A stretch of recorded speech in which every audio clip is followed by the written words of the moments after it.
ጤና ይስጥልን የተወደዳችሁ የገበያ ሚዲያ ተከታታዮቻችን የህዳር 12 ቀን 2018 ዓ.ም ዕለታዊውን የምዕራፍ 2 የምሽት የዜና ዘገባችንን ይዘንላችሁ ቀርበናል። የተመረጡ ምጣኔ ሀብታዊ፣ ማህበራዊና ሌሎች አዳዲስ መረጃዎችን በዜና ዘገባችን ላይ አካተናል። አብራችሁን እንድትቆዩ እንጋብዛችኋለን። በቅድሚያም አርዕስቶችን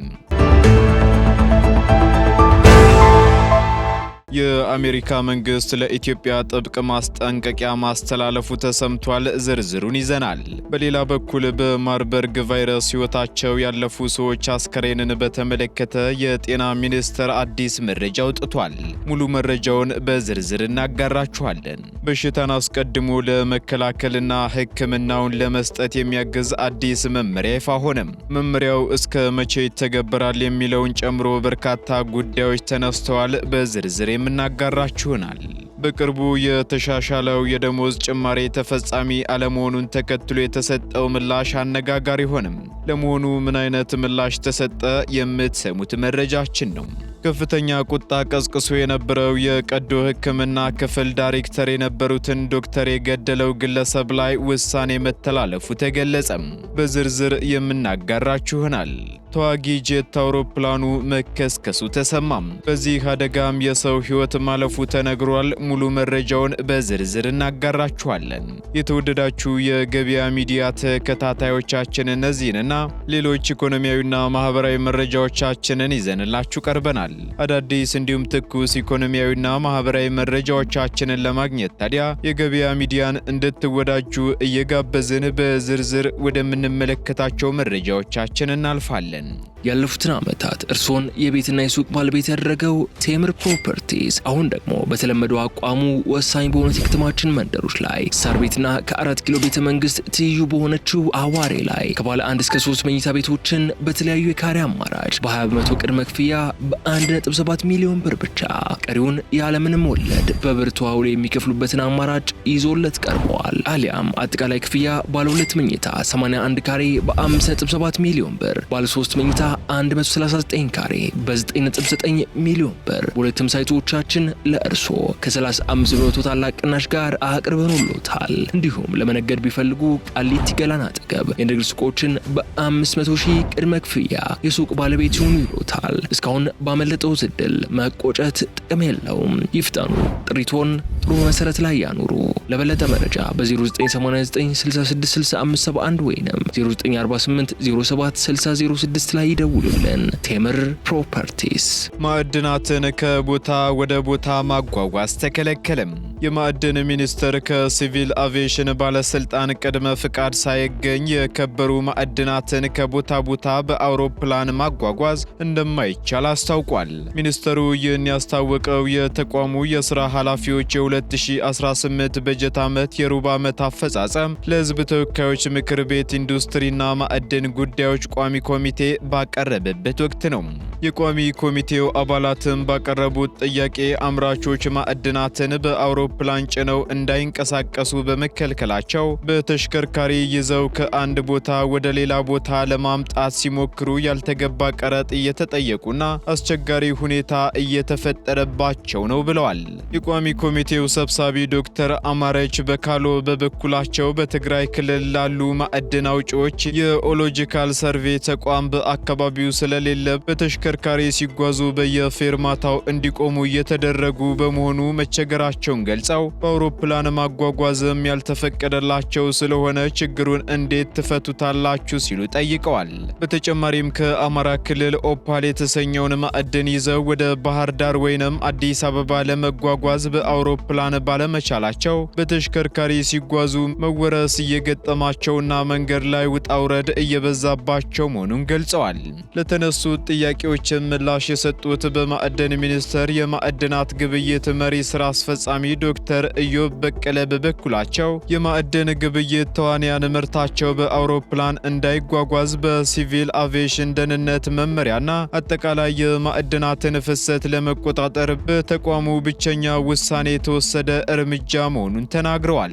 ይሁን እንጂ የማዕድን ሚኒስቴር ተወያይቶ ያልወሰነው መሆኑን አስረድተው በሀገር አቀፍ ደረጃ አሁን እየተሰራበት ያለው አሰራር ማዕድኑን ወደ ውጪ ለመላክ የሚፈልግ አካል ለአንድ የኤሌክትሮኒክስ መስኮት ማመልከቻ ከተላከ በኋላ የማዕድን ሚኒስቴር ለሲቪል አቪዬሽን ደብዳቤ እንዲጽፍ ተደርጎ ማዕድኑ ከተገዛበት ክልል ተጓጉዞ ሲመጣ አግባብነት ባለው አካል እውቅና ያለው መሆኑና ለኤክስፖርት የተዘጋጀ መሆኑ ሲረጋገጥ የሚጫን መሆኑን ገልጸዋል።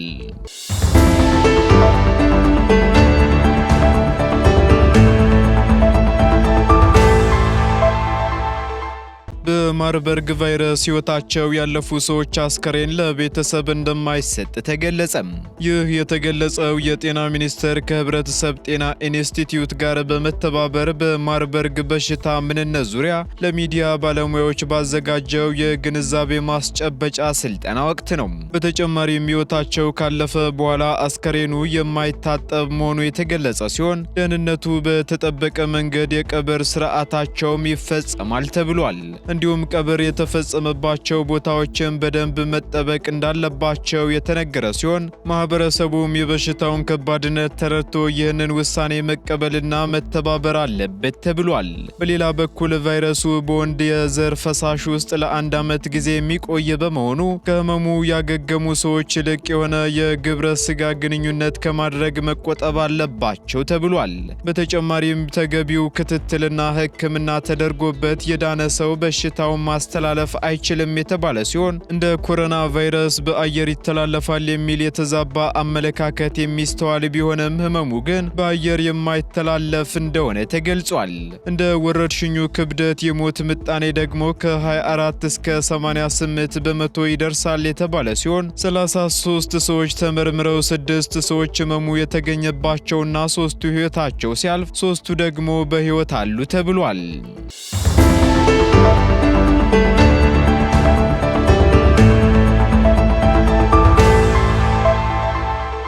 የኩላሊት በሽታን አስቀድሞ ለመከላከልና ሕክምናውን ለመስጠት የሚያግዝ መመሪያ ይፋ ሆነም።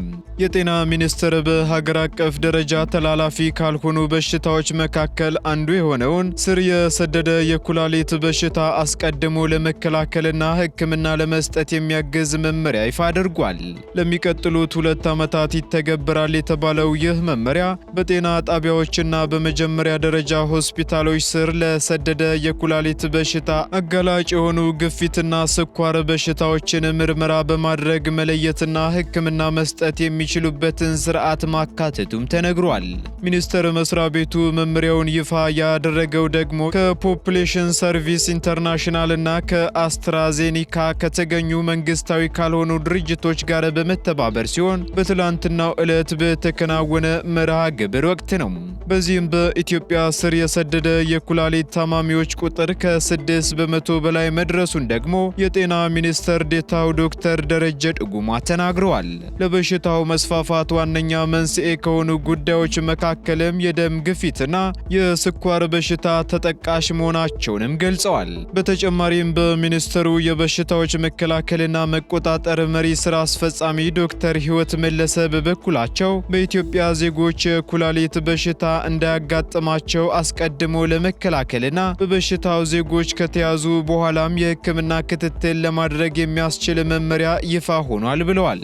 በመሆኑም ተላላፊ በሽታዎች ካልሆኑት መካከል አንዱ የኩላሊት በሽታ ነው ያሉት መሪ ስራ አስፈጻሚዋ ለዚህ በሽታ ዋነኛ መንስኤ የሆነው ደግሞ ዜጎች የተመጣጠነ ምግብ አለመመገብ፣ አዘውትረው የአካል ብቃት እንቅስቃሴ አለመስራትና በቂ ውሃ አለመጠጣት ዋና ጉዳዮች ናቸው ብለዋል።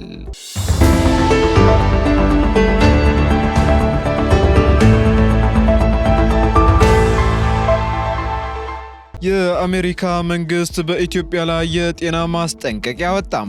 የአሜሪካ መንግስት በኢትዮጵያ ደቡባዊ ክፍል በተከሰተው የማርበርግ ቫይረስ ወረርሽኝ ምክንያት የጤና ማስጠንቀቂያ አውጥቷል።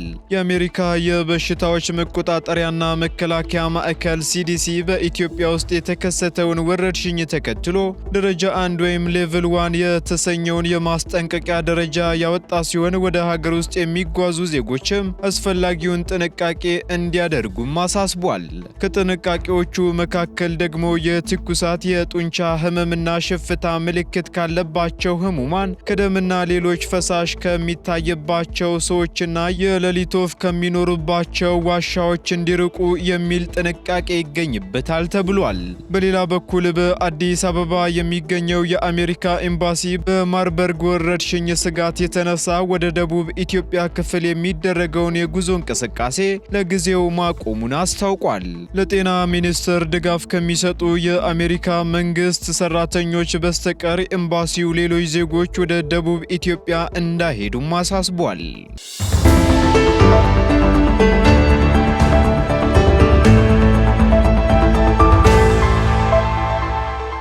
በቅርቡ የተሻሻለው የደሞዝ ማሻሻያ ለምን ተፈጻሚ እንዳልሆነ ተጠየቀም። የደሞዝ ማሻሻያው በወቅቱ በሁሉም አካባቢዎች ለምን ተፈጻሚ መሆን እንዳልቻለ ማብራሪያ እንዲሰጥ የሲቪል ሰርቪስ ኮሚሽን ተጠይቋል። የሲቪል ሰርቪስ ኮሚሽን ይህን ጥያቄ የተጠየቀው ደግሞ የ3 ወር የሥራ ክንውን ሪፖርቱን ለሕዝብ ተወካዮች ምክር ቤት የሰው ሀብት ልማት ሥራ ስምሪትና ቴክኖሎጂ ጉዳዮች ቋሚ ኮሚቴ በዛሬው ዕለት ባቀረበበት ወቅት ነው። የቋሚ ኮሚቴውን ጥያቄ በንባብ ያቀረቡት ወይዘሮ ጀማነሽ ወልደ ሚካኤል የደሞዝ ማሻሻያው መልካም መሆኑን ጠቅሰው ክፍያው እስከ ጥቅምት አጋማሽ እንዲከፈል ቢታዘዝም እስካሁን ግን የደሞዝ ማሻሻያው ያልደረሰባቸው በርካታ አካባቢዎች እንዳሉ ተናግረዋል። በዚህም ለጥያቄዎቹ ምላሽ የሰጡት የሲቪል ሰርቪስ ኮሚሽን ምክትል ኮሚሽነር ዶክተር ጌታቸው ጀንበሬ በበኩላቸው በደሞዝ ክፍያው ላይ ለተስተዋለው ችግር ክልሎችን ተጠያቂ አድርገዋል ሲል ሸገር ሬዲዮ ዘግቧል።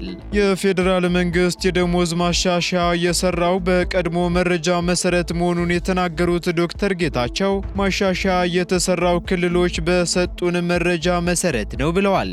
በተጨማሪም አንዳንድ ክልሎች ማሻሻያው ከተሰራ በኋላ ያንሰናል የሚል ቅሬታ በደብዳቤና በአካል ማቅረባቸውን ያስረዱት ምክትል ኮሚሽነሩ ከአንዳንድ የክልል ፕሬዝዳንቶች ጋር በጉዳዩ ላይ ተነጋግረናል፣ ችግሩም ደግሞ የኛ ሳይሆን የክልሎች መሆኑን ተማምነናል ሲሉ ተናግረዋል። በተጨማሪም ችግሩ በስፋት የተፈጠረው በቀድሞ ደቡብ ክልል ስር በነበሩ ክልሎች እንደነበሩ አስታውሰው እኛ ማሻሻያ የሰራነው ከሰኔ 2016 ዓ.ም በፊት በቅጥር ላይ ላሉ ሰራተኞች ብቻ ነው ብለዋል። ከዚያ ወዲህ ግን ለነበሩ ሰራተኞች ቅጥር ኮሚሽኑ እንደማይመለከተው በመግለጽ ክልሎቹ ግን አሁን ያለባቸውን ችግር በራሳቸው አቅም መፍታት እንዳለባቸው ተናግረዋል።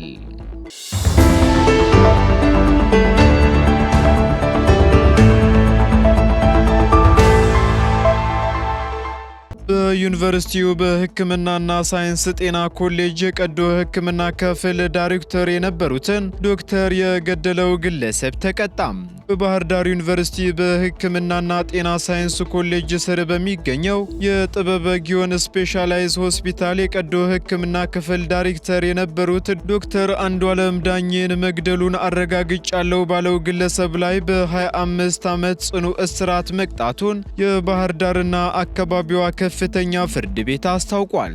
ፍርድ ቤቱ ዛሬ በዋለው ችሎት እሱ ባለው ነበረ የተባለው ግለሰብ ጥር 24 ቀን 2017 ዓ.ም ከምሽቱ 1 ሰዓት ተኩል ገደማ በከተማው ሰባት አሜት ቆሸ ተብሎ በሚጠራው ስፍራ ዶክተሩ እያሽከረከረ በነበረበት መኪና ላይ 2 ጊዜ በመተኮስ መግደሉን የወንጀሉ ፈጻሚ ለማግኘት በተቋቋመው ግብረ ኃይል በኩል በተገኘው መረጃና ማስረጃ መሰረት ውሳኔውን ማስተላለፉን ገልጿል። በዕለቱም ዶክተር አንዱዓለም ከፈለገ ሕይወት ሆስፒታል ለታካሚዎቻቸው የቀዶ ሕክምና አገልግሎት ሲሰጡ አምሽተው ወደ መኖሪያ ቤታቸው እየሄዱ በነበረበት ወቅት በሚያሽከረክሩት መኪና ላይ በቀኝ በኩል በተተኮሰ ጥይት መገደላቸውን በወቅቱ ፖሊስ መረጃውን ይፋ ማድረጉ አይዘነጋም።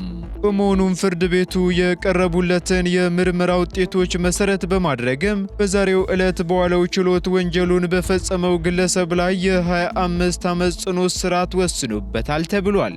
በተጨማሪም ዶክተሩ በተገደሉበት ምሽት በሌላ የሕክምና ዶክተር ላይ ጥይት በመተኮስ የመኪናውን አካል በመምታት የግድያ ወንጀል ሙከራ ስለማድረጉም ፍርድ ቤቱ አስታውቋል።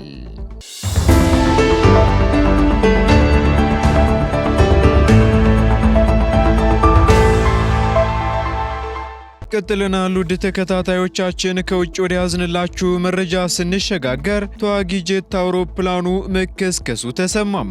በዱባይ የአየር ትርኢት በማሳየት በረራ ላይ የነበረው የህንድ ተዋጊ ጄት አውሮፕላን ተከስክሶ የአውሮፕላኑ አብራሪ ሕይወቱ ማለፉን የህንድ አየር ኃይል አስታውቋል።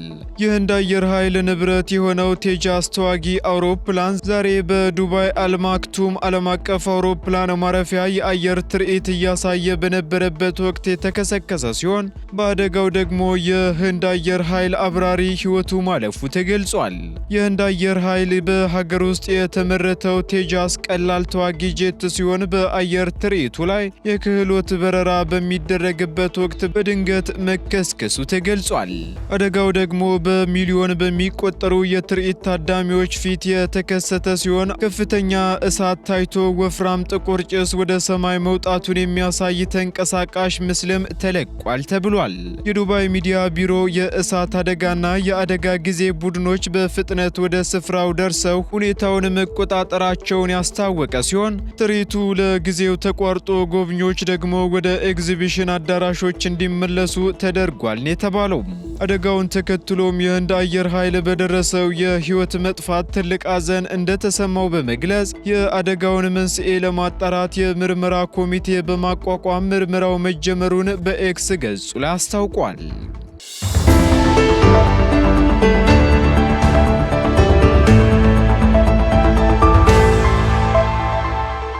የተወደዳችሁ የገበያ ሚዲያ ተከታታዮቻችን ለምዕራፍ 2 ያዝንላችሁ ኢኮኖሚያዊና ማህበራዊ መረጃዎቻችን እነዚህን ይመስሉ ነበር። አዳዲስ እንዲሁም ትኩስ ኢኮኖሚያዊና ማህበራዊ መረጃዎቻችንን ለማግኘት ታዲያ የገበያ ሚዲያን እንድትወዳጁ እንጋብዛለን። ሰናይ ጊዜን ተመኘን። ያለፉትን ዓመታት እርሶን የቤትና የሱቅ ባለቤት ያደረገው ቴምር ፕሮፐርቲስ አሁን ደግሞ በተለመደው አቋሙ ወሳኝ በሆኑት የከተማችን መንደሮች ላይ ሳር ቤትና ከ4 ኪሎ ቤተ መንግስት ትይዩ በሆነችው አዋሬ ላይ ከባለ 1 እስከ 3 መኝታ ቤቶችን በተለያዩ የካሬ አማራጭ በ20% ቅድመ ክፍያ በ1.7 ሚሊዮን ብር ብቻ ቀሪውን ያለምንም ወለድ በብር ተዋውሎ የሚከፍሉበትን አማራጭ ይዞለት ቀርበዋል። አሊያም አጠቃላይ ክፍያ ባለ 2 መኝታ 81 ካሬ በ5.7 ሚሊዮን ብር፣ ባለ 3 መኝታ 139 ካሬ በ9.9 ሚሊዮን ብር በሁለቱም ሳይቶቻችን ለእርሶ ከ35% ታላቅ ቅናሽ ጋር አቅርበንሎታል። እንዲሁም ለመነገድ ቢፈልጉ ቃሊቲ ገላን አጠገብ የንግድ ሱቆችን በ500,000 ቅድመ ክፍያ የሱቅ ባለቤት ይሁኑ ይሎታል። እስካሁን ባመለጠው ዕድል መቆጨት ጥቅም የለውም። ይፍጠኑ። ጥሪቶን ጥሩ መሰረት ላይ ያኑሩ። ለበለጠ መረጃ በ0989666571 ወይንም 0948076006 ላይ ይደውሉልን። ቴምር ፕሮፐርቲስ